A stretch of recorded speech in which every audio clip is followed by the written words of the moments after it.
Hello and welcome to Miracle English Language and Literature Institute. I'm Professor Abha Sharma and I'm trying to complete the last section of The Wasteland written by TS Eliot. In my last video, I did up to 335 lines when it says that, but red sullen faces sneer and snarl from doors of mud-cracked houses. Civilization is so fragile. Human life is so fragile. Still we waste it in, say, envy. We don't have sympathy for each other. We have got a lot of hatred, no love. And we are living in mud-cracked houses. It is so, you're not certain. Your life is not certain on this planet because we are overflowing with sins. So, let's take the next few lines. If there were water and no rock, if there were rock and also water, and water, a spring, a pool among the rock, if there were the sound of water only, not the cicada, and dry grass singing, but sound of water over a rock where the hermit's thrush sings, in the pine trees, drip drop, drop, drop, drop, but there is no water. Now he says that water is the lifeline. We are alive because of water. Water has another connotation also, that it relieves us, it redeems, it is helpful in purifying us, it redeems us, redemption. We can wash ourselves, wash our sins with water. This is the religious connotation. And otherwise you see our body is made up of water, the maximum percentage. So he says there is no water at all and only rock. Rock means the struggles, painful life, hardships. And if there were rocks and plus water, then it would be better to deal with this rock or the hardship of life, no matter if there were no insects like cicada or the hermit thrush, that is the birds singing in the pine trees. Because, you know what, wherever there is water, there is life. Nature is beautiful along with its other entities, that is cicada or hermit thrush and all. But then he says there is no. That means there is no consolation to this dry life. We are just living and trying to find consolation in the dry areas. Next lines. Who is the third who walks always beside you? When I count, there are only you and I together. But when I took ahead up the white road, there is always another one walking beside you, gliding wrapped in a brown mantle headed. I do not know whether a man or a woman, but who is that on the other side of you? You know, whenever I read this, I get those goosebumps. This is so interesting. This is about the journey of the two disciples to the perilous church where they are taking that bowl in which Christ had his last supper. It is said that the content inside had the medicinal value. So it has to be shifted from the Last Supper place to the church. And when these two disciples are going, they have the hallucinations. You know, one of them is saying, we are two. When I count, we are just two. But when I look forward, I have this feeling that somebody else is also walking along with us. See, it gives you the feeling of the power of Christ. He says that the person who's walking with us seems to be covered with the mental overall, that is the brown mental cover. When I see sideways, I do not see the third man. But when we are walking and looking forward, I always feel that there is the third one walking. So who is this third walking along with us? So when Christ was crucified on Friday. The resurrection day is Easter, that is Sunday. He came back to life. So he did not actually die. How can God die? He was in human form. He just shed his human form and he was still there for us all. Next slide. What is that sound high in the air? Murmur of maternal lamentation. Who are those hooded hordes swarming over endless plains, stumbling in cracked earth, ringed by the flat horizon only? What is the city over the mountains? Cracks and reforms and burst in the violet air.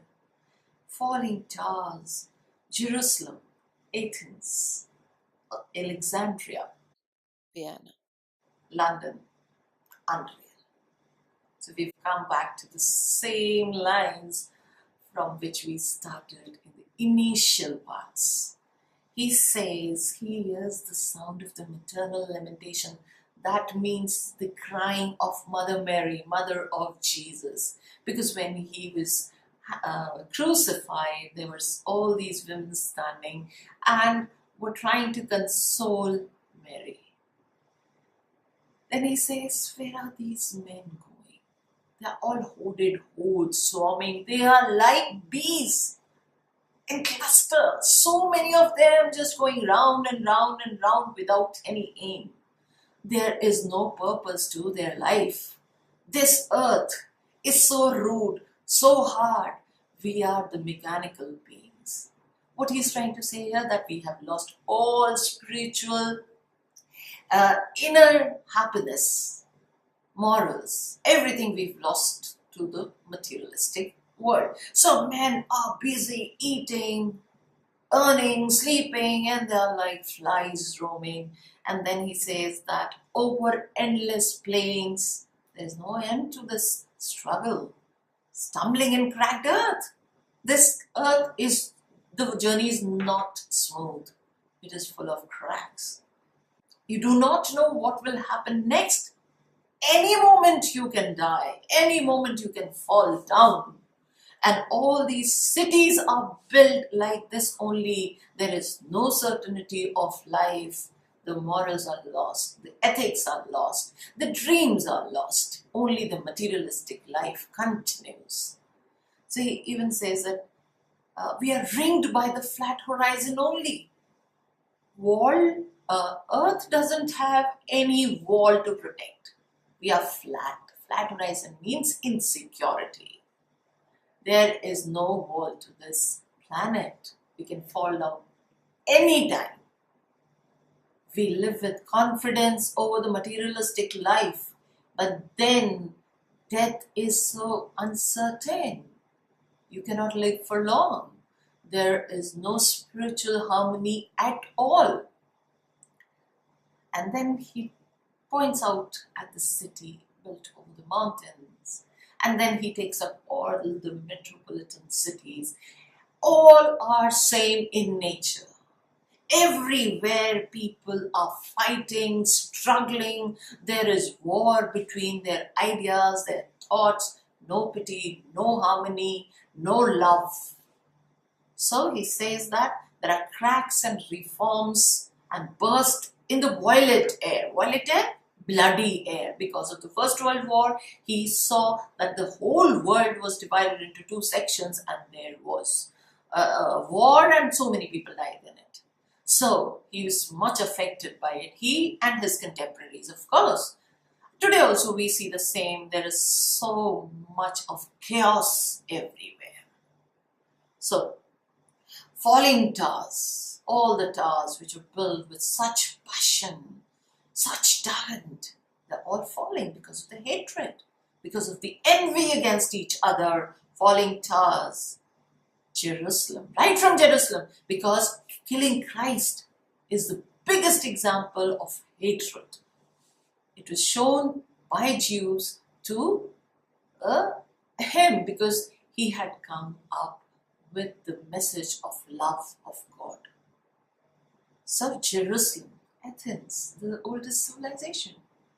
Greek civilization, the capital of Greece. Even Alexandria is one of the biggest city. And then Vienna, that is Austria, London. And we can add up to this also saying that Bombay, Delhi, Calcutta, and even Jaipur. It is happening everywhere. The chaos, the mess is everywhere. Whatever we build with such passion is breaking into pieces every day. Next lines. A woman drew her long black hair and tight, and fiddled whisper music on those strings, and bats with baby faces in the violet light whistled and beat their wings, and crawled head downward down a blackened wall, and upside down in all whatward tolling reminiscent bells that kept the hours, and voices singing out of empty cisterns and exhausted water.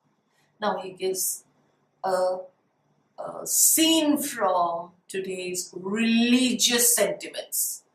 We have lost our religious sentiments totally. We just do for the sake of doing, mechanical ways. He talks about the blackened walls of the churches. They're all black with the corrupt society, the sins of the people who go and worship there. They're not pure at heart.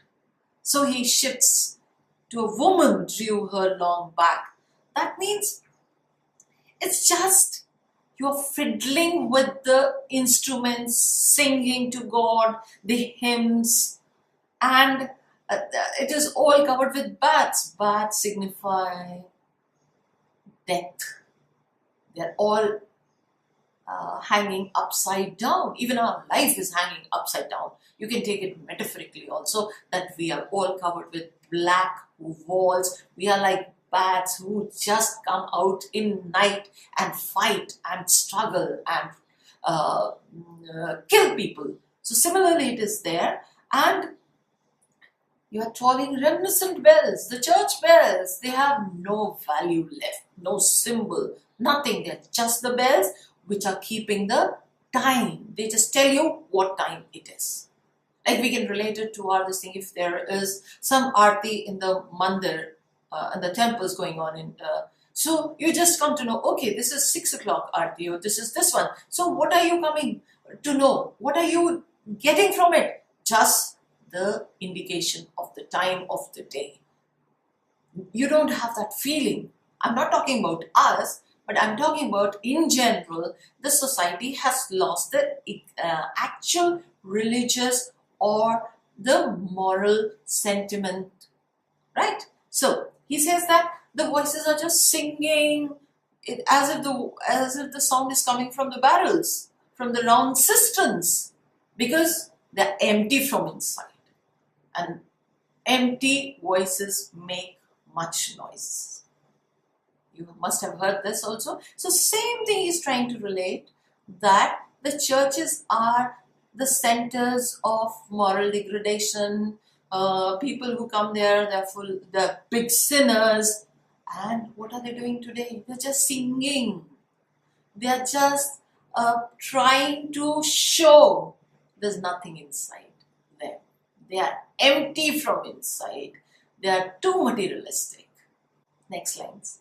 In the decayed hole among the mountains, in the faint moonlight, the grass is singing. Over the tumbled graves about the chapel, there is the empty chapel, only the wind's home. It has no windows, and the door swings. Dry bones can harm no one. Only a cock stood on the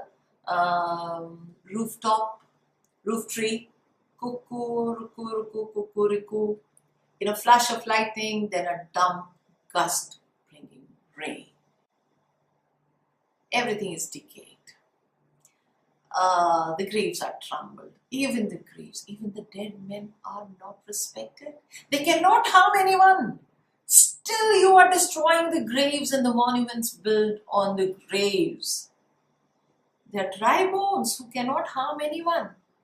Nobody goes to chapel these days, very few people. They are empty, they have no windows, that means no hopes at all to the people. And the doors are just swinging in and out. That is all mechanical things are going on, nothing spiritual. Complete spiritual decay, deterioration of the society. All this is there in this the poem of TS Eliot, Wasteland, the spiritual degeneration. And the flash of lightning, then the dump gust. There's a lot of thunder, there's lightning, and then the rain will be. The next I will be doing in the next part, the most important one, because it takes us to the Hindu mythology. So this is all. It's been repeated again and again, the same thought, because he is aggravating the thought so that you get the solution in the end. And solution is taken from the fables of Upanishads and other scriptures of Hindu mythology. That we will do in the next part. I hope you must have liked it, enjoyed it. Please keep the text in front of you so that you follow each and every line and just try to understand the sense of it. You know, reading literature is a passion.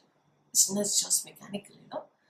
You're not just reading for the sake of passing some exam or just to get good marks. So do it with passion so that you remember it the whole of your life, and you can even teach your students like this and people around you, and you can learn a lot in this life. So comment, share, like and subscribe until we meet next in the next video. Take care.